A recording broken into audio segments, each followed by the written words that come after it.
The debate में आपका स्वागत है।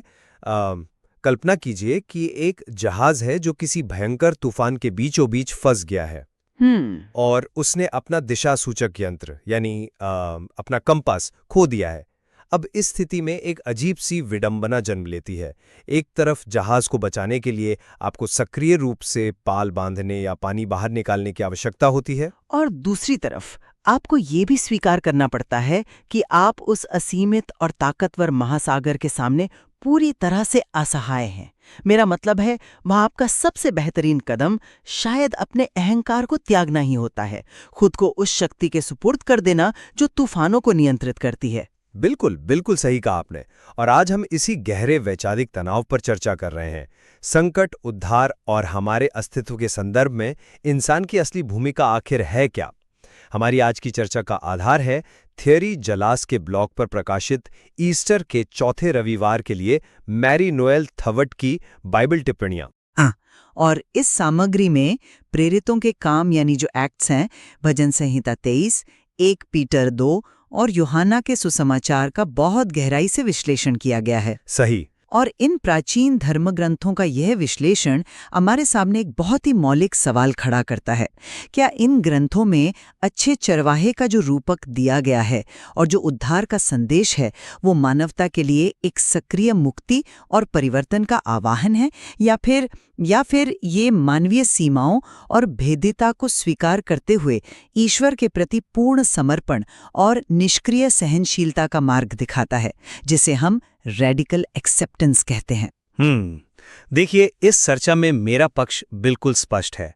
मैं यह मानता हूं कि यह सामग्री ईश्वरीय प्रेम के माध्यम से हमारी सक्रिय मुक्ति को दर्शाती है। यह इंसान को केवल बचाती नहीं है, बल्कि उसे क्षमा और न्याय की स्थापना के लिए दुनिया बदलने का एक सक्रिय हथियार सौंपती है। जबकि मेरी राय इसके बिल्कुल उलट है।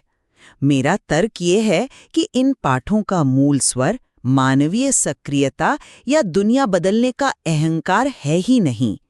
ये पाठ मानव की पूर्ण निर्भरता, अपनी सीमाओं को गहराई से स्वीकारने और बिना प्रतिशोध के कष्ट सहने की आवश्यकता पर जोर देता है। अच्छा। हाँ, मेरे विचार से ये आध्यात्मिक अधीनता का सर्वोच्च और सबसे शुद्ध रूप है। ठीक है, तो चलिए सीधे 1 पीटर 2 के उस हिस्से से शुरुआत करते हैं जहां सक्रियता सबसे स्पष्ट रूप से उभर कर आती है। इस ग्रंथ में एक बहुत ही महत्वपूर्ण पंक्ति है कि मसीह के घावों से हम चंगे हुए हैं। अब इस पर मैरी नोएल थॉबर्ट की जो टिप्पणी है ना, वो बहुत दिलचस्प है। बताइए। वे समझाती हैं कि यहाँ हमारी बीमारियां या घाव शारीरिक नहीं है। हमारी बीमारियां हैं क्षमा न कर पाना, प्रेम न कर पाना, चीजों को साझा न कर पाना। सही बात है। तो जब पीटर कहते हैं कि हम चंगे हो गए हैं, तो इसका सीधा सा अर्थ है कि अब हम न्याय के लिए जीने में सक्षम हो गए हैं। क्रॉस, जो कि रोमन साम्राज्य में क्रूरता और मृत्यु का सबसे विभत्स प्रतीक था, उसे क्षमा के माध्यम से पूर्ण प्रेम के स्थान में बदल दिया गया। और देखिए, यह कोई निष्क्रिय घटना नहीं है। बुराई को प्रेम से हराना दुनिया का सबसे सक्रिय कदम है। यही बात यूहन्ना 10 में भी झलकती है, जहां चरवाहा आता है ताकि भेड़ों को प्रचुर मात्रा में जीवन मिल सके। प्रचुर जीवन का अर्थ केवल पिंजरे में सुरक्षित रहना नहीं है, बल्कि फलना फूलना और सक्रिय रूप से अपना जीवन जीना है। मैं आपकी नजरिए को समझ रही हूँ, लेकिन अगर हम उसी 1 पीटर 2 के ऐतिहासिक संदर्भ की गहराई में जाएं, तो एक बिल्कुल अलग तस्वीर सामने आती है। पीटर का ये पत्र कोई हवा में नहीं लिखा गया था। वे विशेष रूप से दासों को संबोधित कर रहे थे। हाँ, स्लेव्स को। बिल्कुल। और हमें समझना होगा कि रोमन साम्राज्य में दास प्रथा का क्या मतलब था। एक दास अपने मालिक की संपत्ति होता था। उसके पास कोई कानूनी अधिकार नहीं थे। उस पर होने वाला कोई भी अत्याचार रोमन कानून के तहत पूरी तरह जायज था। अब पीटर उन दासों से क्या कहते हैं? वो उन्हें सहने के लिए कहते हैं। हाँ, वे उन्हें विद्रोह करने, व्यवस्था को बदलने या अपनी स्वतंत्रता के लिए सक्रिय रूप से लड़ने के लिए नहीं कहते। इसके बजाय वे कहते हैं कि यदि आप अच्छा करने के लिए कष्ट सहते हैं, तो यह ईश्वर की दृष्टि में कृपा है। अरे, लेकिन क्या ये सिर्फ तत्कालीन मजबूरी नहीं थी? मेरा मतलब है, उस समय दास विद्रोह कर भी क्या सकते थे? नहीं, ये कोई राजनीतिक मजबूरी नहीं थी। ये एक बहुत गहरा आध्यात्मिक सिद्धांत है। यह मानवीय सक्रियता नहीं है। यह एक अत्यंत कठोर, लगभग असहज कर देने वाला समर्पण है। इसे आप भजन संहिता 23 और यूहन्ना 10 के रूपक से जोड़कर देखिए। इंसान की तुलना भटकती हुई भेड़ों से की गई है। एक भेड़ स्वतंत्र विचारक नहीं होती। वो जंगल में अपना रास्ता खुद नहीं खोद सकती। वो अपने अस्तित्व, अपनी सुरक्षा और अपने पोषण के लिए पूरी तरह से अपने चरवाहे पर निर्भर होती है। ये पाठ हमें ये नहीं बता रहा है कि हम कितने सशक्त हैं, ये हमें बता रहा है कि हम कितने असहाय हैं। एक सेकंड रुकिए, आप कह रही हैं कि इंसान पूरी तरह से असहाय है और ये रूपक केवल अधीनता को दर्शाता है। लेकिन क्या एक आदर्श चरवाहे का लक्ष्य अपनी भेड़ों को हमेशा के लिए डरपोक, कमजोर और आश्रित बनाए रखना होता है? डरपोक नहीं, लेकिन आश्रित तो वो हैं ही। मैं इस बात से पूरी तरह असहमत हूं। अगर हम थाबट की टिप्पणी को ध्यान से पढ़ें तो चरवाहा उन्हें ताज़ी घास वाले मैदानों और शांत जल के पास ले जाता है। क्यों? ताकि वे पुनर्जीवित हो सकें। थीरी जलास के ब्लॉक का जो आदर्श वाक्य है, बल से कुछ नहीं सब कुछ प्यार से, वो इस रिश्ते की पूरी बुनियाद बदल देता है। कैसे बदल देता है? प्यार भी तो पूर्ण समर्पण ही मांगता है ना? प्यार समर्पण मांगता है, लेकिन वो अंधभक्ति या थोपी गई अधीनता नहीं है। एक बहुत ही साधारण सा तर्क सोचिए, जहां चुनने की स्वतंत्रता नहीं है वहां प्यार हो ही नहीं सकता। जब यूहन्ना 10 में ये कहा जाता है कि भेड़ें चरवाहे की आवाज पहचानती हैं और अजनबियों से दूर भागती हैं, तो ये उनका एक स्वतंत्र और सचेत निर्णय होता है। वे अजनबियों से इसलिए नहीं भागती क्योंकि उन्हें रस्सियों से बांधा गया है। तो फिर क्यों भागती हैं? क्योंकि वे अपने चरवाहे की आवाज पर भरोसा करने का निर्णय लेती हैं। वे प्यार के कारण उसे चुनती हैं, मजबूरी के कारण नहीं। ये बौद्धिक स्वायत्ता का अंत नहीं है, बल्कि सही मार्ग को चुनने की बुद्धिमत्ता है। माफ कीजिएगा, लेकिन मुझे लगता है कि आप स्वतंत्र निर्णय जैसी आधुनिक लोकतांत्रिक अवधारणाओं को इस प्राचीन पाठ पर थोप रहे हैं। ऐसा नहीं है। नहीं, देखिए, भजन 23 में इज़राइल को ईश्वर का खजाना और झुंड माना गया है। भेड़ें खुद अपना रास्ता तय नहीं करती। पाठ स्पष्ट रूप से कहता है वह मुझे सही मार्ग पर ले चलता है। दिशा का ज्ञान केवल ईश्वर को है। समस्या तब शुरू होती है जब इंसान ये मान लेता है कि वो खुद अपना प्रचुर जीवन खोज सकता है। जब हम अपनी बुद्धि से चरवाहा बनने की कोशिश करते हैं ना, तभी हम भटकते हैं। भेड़ों का अजनबियों से दूर भागना कोई बौद्धिक विश्लेषण नहीं है कि ये व्यक्ति मेरे लिए अच्छा है और वो बुरा। यह अपनी पूर्ण भेद्यता की पहचान है। ये उस वृत्ति का नाम है जो जानती है कि चरवाहे के बिना मौत निश्चित है। अच्छा, इंसान को ये भ्रम छोड़ना ही होगा कि वो अपने जीवन का स्वयं चालक है। ठीक है, अगर ये केवल भ्रम छोड़ना और पूर्ण आत्मसमर्पण है, तो आप प्रेरितों के काम यानी एक्ट्स 2 में पेंटेकोस्ट की घटना को कैसे समझाएंगी? आइए इसे थोड़ा सरल करके देखते हैं। बिल्कुल, देखते हैं। पेंटेकोस्ट वो क्षण था जब मसीह के अनुयायी, जो डर के मारे कमरे में छिपे हुए थे, पवित्र आत्मा के आने के बाद अचानक बाहर निकलते हैं और दुनिया से संवाद करते हैं। अगर हम वहां रूपांतरण या कन्वर्जन की प्रकृति को देखें तो पीटर का श्रोताओं से स्पष्ट आह्वान है, पीछे मुड़ो या रास्ता बदलो।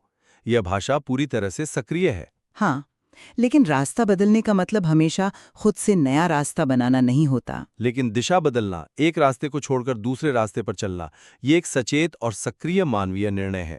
पीटर उनसे कहते हैं कि इस टेढ़ी पीढ़ी से खुद को अलग करो।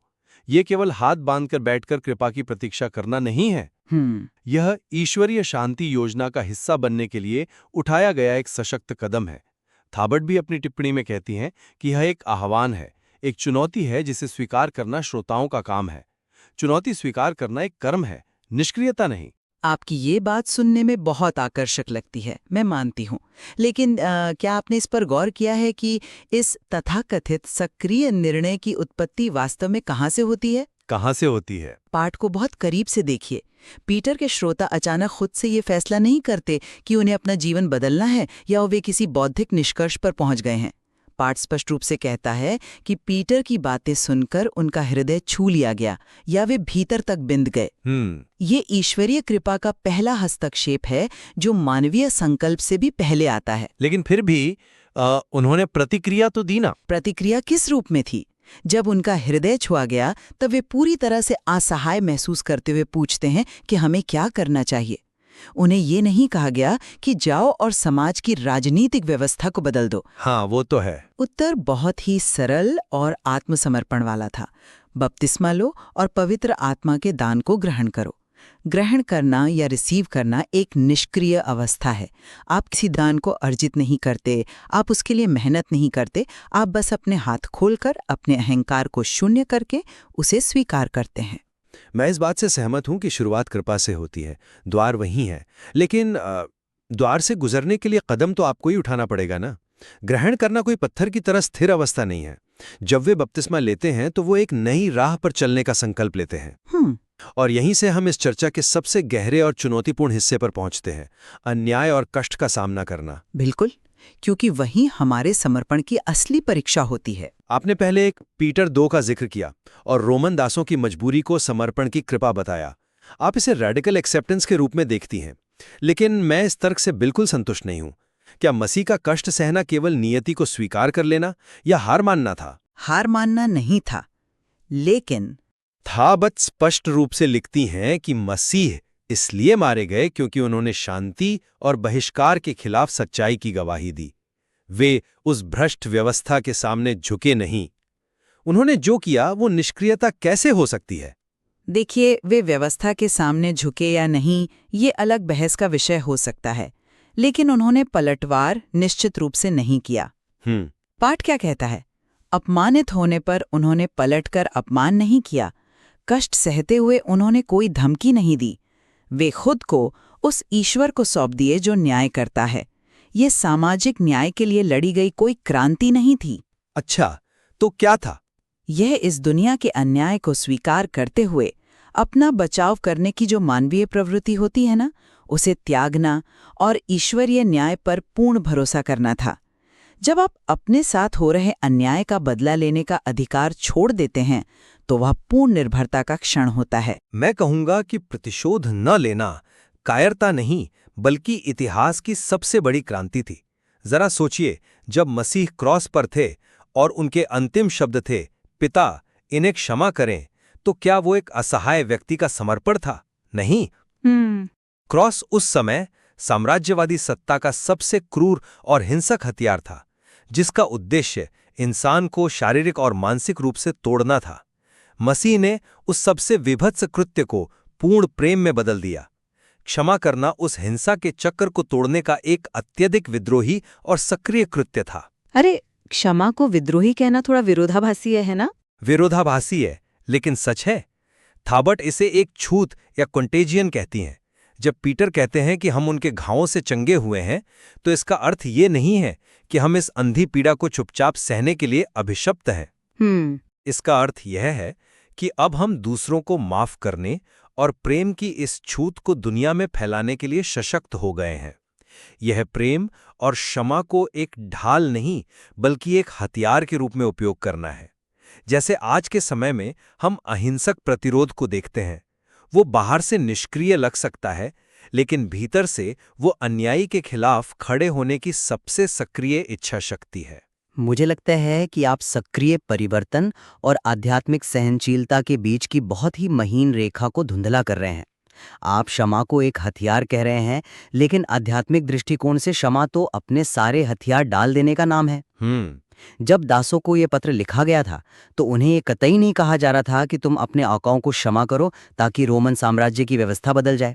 उन्हें यह बताया जा रहा था कि इस टूटी हुई दुनिया में अन्याय अपरिहार्य है। तो क्या उन्हें बस अत्याचार सहते रहना चाहिए था? उन्हें ये समझना था कि उनकी असली पहचान इस दुनिया के कष्टों से तय नहीं होती। जिस तरह भेड़ अपने ऊन कतरने वाले के सामने शांत रहती है, उसी तरह मसीह शांत रहे।